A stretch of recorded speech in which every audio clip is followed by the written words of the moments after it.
है कि अगर एकजुट नहीं हुआ गया तो फिर उसका नुकसान ज़िले को भी होगा और प्रदेश में भी उसका संदेश जाएगा। तो सब मतभेद भुलाकर अब एकजुट होने का संदेश दिया जा रहा है। लेकिन सबकी नज़र इस बात पर टिकी थी कि आखिर देहात से क्या होगा। लेकिन देहात से इस वक्त आशु मलिक जी को प्रत्याशी बना दिया गया है। हमारे साथ बात करने के लिए मसूद अख्तर जी हैं। विधायक के तौर पर इन्होंने अपनी सेवाएं देहात विधानसभा क्षेत्र को दी हैं। मसूद साहब, स्वागत करता हूं आपका। क्या चल रहा है आपके देहात विधानसभा के अंदर? आपको लेकर काफ़ी उम्मीदें थी कि टिकट आपका होगा, पूरा समंजस रहा, लेकिन अब आशु मलिक तो आपकी क्या प्राथमिकता है? देखिए, मैं तो कांग्रेस से विधायक हूँ और काफ़ी दिनों से यहाँ पर राजनीतिक क्षेत्र में ये लग रहा था कि भाई इस बार कि हमने ये चीज़ें अपने कांग्रेस के जो लीडर हैं उनको भी ये बात बताई, जैसे हम लोग उनको भी समझाने में लगे हुए हैं। उत्तर प्रदेश में राजनीतिक पराक्रम चल रहा है। इनका प्रस्ताव से सांप्रदायिक ताकतों से अगर हमें लड़ना है तो इनका ही लड़ सकते हैं। उसमें अकेले कांग्रेस कुछ कर नहीं पाएगी, लेकिन वो पता नहीं क्यों नहीं चली अपर लेवल पे, वो बातें क्यों नहीं हो पाई, सकारात्मक बातें नहीं हो। तो हमें फिर मजबूरी में ये फैसला लेना पड़ा, क्योंकि जनता से सब कुछ है। हम लोग जनता के बनाए हुए प्रतिनिधि हैं, हमारे सम्मानित हमारे वोटर हैं, उनसे हमने राय मशवरा किया। उनकी भी सबकी यही राय मशवरा हुआ कि अगर हमें इन सांप्रदायिक ताकतों से लड़ना है तो हमें एकजुट होकर के लड़ना पड़ेगा। और अंततः हमें ये फैसला लेना पड़ा और हम इस फैसले का स्वागत भी मैं करता हूँ कि हमने फैसला लिया है। अपने सम्मानित सभी जनप्रतिनिधि, अपने सम्मानित सभी जनता से उनसे राय मशवरा करके ये हम इस नतीजे पर पहुँचे कि हमें समाजवादी पार्टी का फैसला लेना है। और समाजवादी पार्टी एक ऐसी पार्टी है जो इस उत्तर प्रदेश में सांप्रदायिक ताकतों का, अलोकतांत्रिक सरकारों का मुकाबला कर सकती है। और इसलिए हमने अखिलेश यादव जी से मुलाकात करके उनसे फैसला लिया। देखिए मसूद अख्तर जी, चलते बात करते हैं। ये फैसला तो लगभग 15 दिन 10 दिन पहले हो चुका था, लेकिन बाद में 5 दिन जो डिस्टर्बेंस रहा, आप भी अपने घर पर रहे और लोगों को ये पता नहीं लग पा रहा था कि मसूद अख्तर कांग्रेस में रहेंगे, किस पार्टी से चुनाव लड़ेंगे, इमरान मसूद बसपा में जाएंगे कि समाजवादी में रहेंगे। तो ये हालात ज़िले के अंदर पैदा क्यों हुए? देखिए, और किसी का मुझे नहीं पता कि किसने क्या स्टेटमेंट इस बीच में दिया है, लेकिन मैंने कोई एक स्टेटमेंट, जब से हम लोग आदरणीय अखिलेश यादव जी से मिलकर के आए, मैं और इमरान मसूद साहब वहाँ पर मिलकर आए, उसके बाद मैंने कोई भी एक स्टेटमेंट ऐसा नहीं दिया कि हमें कोई उनसे नाराज़गी है या हम उनके साथ नहीं रहना चाहते या हमारे साथ कोई इस तरह की बात हुई हो। मैंने कोई एक स्टेटमेंट ऐसा नहीं दिया। मैंने हमेशा ये दिया है कि हम समाजवादी पार्टी में हम शामिल हो गए हैं और हम उनकी नीति और नीतियों को बढ़ाने का काम करेंगे, समाजवादी पार्टी को मजबूत करने का काम करेंगे, माननीय अखिलेश यादव जी को मजबूत करने का। आप इमरान मसूद के काफ़ी करीबी नेताओं में से एक रहे हैं। आपको नहीं लगता कि बीच में कुछ ऐसी बातें हुई हैं जहां पर ये कहा गया कि इमरान मसूद को समाजवादी पार्टी में वो सम्मान नहीं मिला जो उनको मिलना चाहिए था? और ये बात आपने खुद मीडिया के सामने भी कही कि जब पहली मीटिंग हुई तो वहाँ वो जो बातें होनी चाहिए थी, जो सम्मान हमारे नेता को मिलना चाहिए था, वो नहीं मिला। नहीं, ये मैंने नहीं कहा, ऐसा मैंने नहीं कहा, क्योंकि मैंने जो वहाँ पर महसूस किया, मैंने यही महसूस किया कि इमरान भाई, चूँकि एक मीटिंग इमरान भाई की मुझसे पहले हो चुकी थी अलग, उस जो शुरुआत की मीटिंग थी उसमें मैं नहीं था। तो मुझे जो सेकंड मीटिंग में जो जानकारी मिली, जो मुझे बातचीत करके पता लगा, तो इमरान भाई वहाँ पर बगैर किसी शर्त के उनको बोल के आए थे कि हम बगैर किसी शर्त के आपके पास साथ आ रहे हैं। तो मुझे नहीं लगता फिर हमें अपनी बात पर रहना चाहिए, उससे हटना नहीं चाहिए।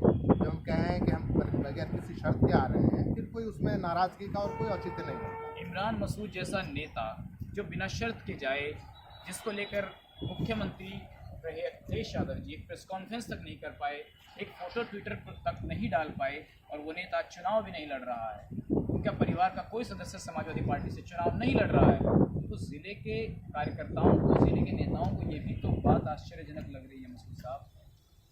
कि मैंने फिर कह रहा हूँ कि जो पहली मीटिंग थी उसमें मैं साथ नहीं था। उसमें इमरान भाई की उनसे क्या बात हुई ये मैं नहीं कह सकता, क्योंकि मुझे उसकी जानकारी नहीं। सेकंड मीटिंग में मुझे वो साथ लेकर गए इमरान भाई, और उसमें सारी चीज़ें मेरे सामने हैं, और उसमें यही निकल कर सामने आया कि बगैर किसी शर्त के वहाँ पर उनको कह के आए थे। तो जब बगैर शर्त के कह के आए हैं, फिर कोई कुछ भी कहे तो ज़बरदस्ती वाली बात थी कि चलो जब बसपा में जा नहीं सकते, कांग्रेस का वजूद रहा नहीं, तो खुद का वजूद बचाना है तो समाजवादी पार्टी पे ही चले जाइए। अब ये तो मैं उन्होंने क्या सोचा है ये तो वही बताएंगे। लेकिन मैंने उसी दिन, जिस दिन मेरी मुलाकात हुई, और मैं सेकंड मीटिंग में जब मैं इमरान भाई के साथ गया, जब वहाँ बात हो गई, तो यहाँ 10 तारीख की मीटिंग, उससे पहले 10 तारीख की मीटिंग में हमने क्लियर कर दिया कि हम इमरान भाई के साथ हैं, और जो फैसला लेंगे और वो फैसला समाजवादी पार्टी के हक में हुआ। फिर मेरा ये मानना है कि जनप्रतिनिधि को बार बार नहीं बदलना चाहिए, उससे उसकी क्रेडिबिलिटी पे फर्क पड़ता है, उसका कोई जनता में यकीन नहीं रहता, विश्वास नहीं रहता। जब एक बार जनता में कोई मैसेज दे दिया तो वो अक्षरशः उसका पालन होना चाहिए। बहुत सी ऐसी बातें ज़िले के अंदर चर्चाओं का विषय बनी रही मसूद साहब के इमरान मसूद ये चाहते हैं कि मसूद अख्तर देहात से चुनाव लड़े।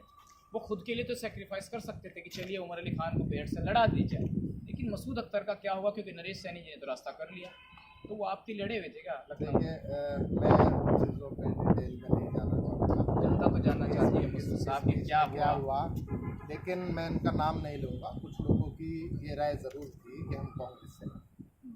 कांग्रेस ने इसमें कोई दो राय नहीं, लास्ट टाइम तक मेरा इंतज़ार किया। लेकिन मैं फिर ये कह रहा हूँ कि कोई भी जनप्रतिनिधि अगर वो बार बार अपने फैसले बदलेगा तो उसकी क्रेडिबिलिटी जनता में नहीं रहेगी, और क्रेडिबिलिटी जो होती है वही सबसे बड़ी चीज़ होती है। जनता का विश्वास, जनता का यकीन सबसे बड़ी चीज़ है। कुछ लोग ये ज़रूर चाहते थे कि मैं यहाँ से कांग्रेस से चुनाव लड़ूं और ये फिर हम दोनों बट करके दोनों घर बैठ जाए, ये ज़रूर कुछ लोगों की थी। मैं उसमें उनका नाम नहीं लेना चाहता, इतना ही कहना चाहता हूँ कि भगवान ने, अल्लाह ने अकल दी है सबको, उस अकल का इस्तेमाल करते हुए सकारात्मक जो फैसला है वो लेना चाहिए। क्या इमरान और वो हमने लिया। बसपा में जाने की बातें हुई, कुछ लाइजनिंग हुई बसपा नेताओं के द्वारा, ये सच बता दीजिए। देखिए, ये चीज़ मैंने भी सोशल मीडिया के ज़रिए ही देखी है, पढ़ी है। सोशल मीडिया में ये रोज़ आता रहा कि भाई आज वहाँ का हो रहा है, आज ये हो रहा है, वो हो रहा है, लेकिन मेरी उनसे डायरेक्ट सीधी बात कोई इस बारे में नहीं हुई है कि वो भोजन में जाएंगे, कहाँ जाएंगे। मेरी उसके बाद कोई बात नहीं हुई है इस बारे में। सोशल मीडिया से ही ये सब चीज़ें चर्चा में रही हैं, कभी बसपा की, कभी सपा की रही हैं, तो उसी से मुझे पता लगा। मसूद अख्तर जी, जो आपने किया है इतना बड़ा जो सेक्रीफाइस, ये बहुत कम लोग करते हैं, और ये आपकी शराफत, आपकी ईमानदारी है कि आपने पार्टी के लिए इतना बड़ा बलिदान दे दिया। नहीं तो कोई विधायक एक बार रह ले, चाहे उसे निर्दलीय चुनाव लड़ना है, वो लड़ता है, वो अपने 100 रास्ते करता है। क्या मसूद अख्तर को अखिलेश यादव जी ने कुछ गाइडेंस दिया है कि भविष्य में आपका एडजस्टमेंट कर दिया जाएगा? देखिए, सेक्रीफाइस हमने अपने बड़ों से सीखा है। मेरे पिताजी, मेरे फादर भी विधायक रहे हैं, और उस ज़माने में विधायक रहे हैं जब विधायक के कोई मायने होते थे। आज वो चीज़, जब मैं ये नहीं कहना चाहता कि विधायक की गरिमा वो हो गई है, कम हो गई है। विधायक विधायक होता है, संवैधानिक पद है, वो जो पहले थी वही गरिमा आज है। लेकिन तब में मेरे पिताजी सन 74 में कांग्रेस से ही एमएलए रहे हैं, जब उत्तराखंड और उत्तर प्रदेश एक ही होता था, और हेमवती नंदन बहुगुणा जी के रिजिम में वो विधायक रहे हैं। उनसे हमने संस्कार, उनके संस्कार हम लोगों ने हैं। आज भी जो पुराने लोग हैं जो उनको जानते हैं, विधायक के अलावा भी वो डिस्ट्रिक्ट बोर्ड के चेयरमैन भी रहे हैं, और ज़िले की ऐसी कोई पोस्ट नहीं है ब्लॉक प्रमुख से लेकर के गन्ने के चेयरमैन तक कि उनपे जो उन्होंने होल्ड ना किए हैं। उनके संस्कार आज हम लोगों में हैं, उनका खून हम लोगों में दौड़ता है। जो उनसे चीज़ें हमने सीखी हैं ईमानदारी, सच्चाई की, आज हम भगवान का शुक्र है, अल्लाह का शुक्र है कि वो चीज़ें हम में भी हैं, और आज हम समझ सकते हैं। हम अकल जो ऊपर वाले ने दी है, उस अकल का इस्तेमाल करते हुए हम लोगों ने सेक्रीफाइस, तो ज़िंदगी में जो सेक्रीफाइस नहीं कर सकता वो मैं समझता हूँ वो कुछ पा भी नहीं सकता। आज हमें सेक्रीफाइस अगर हम करेंगे, हम कुछ देना सीखेंगे, तभी हमें कुछ मिलेगा। अगर हम कुछ देना नहीं सीखेंगे, सिर्फ लेना लेना सीखेंगे, तो मैं समझता हूँ कि नहीं मिलेगा, कुछ नहीं मिलेगा। आज वक्त की ज़रूरत थी, आज ज़रूरत थी इस बात की कि सभी सेकुलर फोर्सेस एक साथ होकर के इन सांप्रदायिक ताकतों का मुकाबला कर सकते हैं, और वो हमने अपना समर्थन दिया, क्योंकि हम ये समझते हैं कि अगर हमारी बेवकूफ़ी से, हमारी कमअक्ली से अगर एक भी सीट खराब होती है, हो सकता है उसी सीट से सरकार बनने में बिगड़ने में वही एक सीट महत्वपूर्ण भूमिका निभाए। तो हम ये समझते हैं कि अपनी तरफ से हम कोई ऐसी कोशिश ना करें जिससे कि सांप्रदायिक ताकतों को कोई फायदा मिल सके। चलिए, एक अंतिम सवाल ये है, मसूद अख्तर तो चाह रहे होंगे कि समाजवादी पार्टी का टिकट उनको मिले, दोबारा विधायक बने, क्योंकि 5 साल आदमी काम इसीलिए करता है कि वो आगे भी विधायक बने। तो क्या मन में ये टीस है? देखिए, हर कोई चाहता है राजनीति में, जब कोई चाहे राजनीतिक फील्ड हो या सामाजिक फील्ड हो या कोई दूसरी फील्ड हो, जिस काम में जो जिस लाइन में जो होता है वो उस पर आगे तक और लंबा चलना चाहता है, टॉप तक पहुंचना चाहता है। ये एक इंसान की फितरत होती है, हर किसी इंसान में होती है और होनी चाहिए। मुझे भी ये था कि मैं दोबारा चुनाव लड़ूं, लेकिन फिर मैं दोबारा से रिपीट कर रहा हूं इस बात को, आज वक्त सेक्रीफाइस करने का था।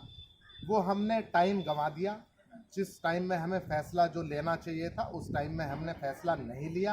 अब ये जानबूझ के समझ लीजिए या किसी और वजह से समझ लीजिए, जो वक्त फैसला लेने का था उसमें हम थोड़ा पीछे रहे, लेट रहे। क्या वजह रही उनमें मैं डिटेल में नहीं जाना चाहूँगा। आप सोचते समाजवादी में जल्दी जाते तो उसका लाभ मिल सकता था। हो सकता है कि चुनाव हम लड़ते या आशू भाई लड़ते, कोई भी एक होता, लेकिन अगर पहले हम कोई फैसला लेते तो हो सकता था कि कुछ और इसमें होता। लेकिन आज हमें कोई अफसोस नहीं है, क्योंकि जिस पार्टी में हम शामिल हुए हैं उनका कार्यकाल हमने पूर्व में देखा है। आदरणीय अखिलेश यादव जी के 12 से 17 का कार्यकाल आज जनता को याद करा रहा है उन कामों का। जिस तरह से उन्होंने बड़े बड़े विकास कार्य कराए हैं, मेट्रो स्टेशन दिए हैं लखनऊ में, जिस तरह से उन्होंने आगरा लखनऊ एक्सप्रेस वे बनाने का काम किया है, जिस तरह से महिला सुरक्षा के लिए 10-90 सेवा उन्होंने देने का काम किया है, और इसके अलावा जो आज भारतीय जनता पार्टी जिसको अडॉप्ट करने का काम जिन्होंने 5 सालों में किया है, पीपीपी मॉडल, वो सबसे पहले आदरणीय अखिलेश यादव जी की सरकार में शुरू होने का काम हुआ था। यकीनन आज भारतीय जनता पार्टी का जो 5 साल का कार्यकाल है उसकी विफलता का ही ये कारण है कि आज जनता, पूरे प्रदेश की जनता आदरणीय अखिलेश यादव जी का कार्यकाल याद करके उनकी तरफ आने का काम कर रही है। चलिए, धन्यवाद मसूद अख्तर जी।